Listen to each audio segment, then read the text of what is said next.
Latte Nail Art is the hottest nail art trend right now, so let's go ahead and do that. We're actually going to create this with gel polish. It is super fun, it is super easy, and it is perfect when you have those coffee shakes, which I am actually having right now. So it matches perfectly.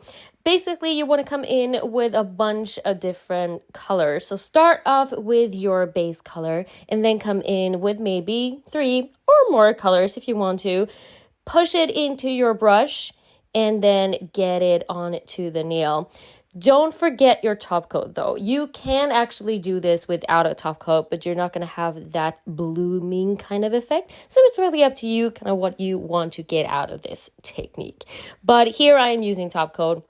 And I'm just floating the gel down the nail. And this is so satisfying. I'm actually finishing off with semi-transparent, a milky white, just to add to that coffee look. And what is nail art without glitter? Well, it can be amazing, but in this case, I wanted to add some glitter. Finishing off with a matte top coat, and now you are ready to match whatever coffee drink you'll have in your hand.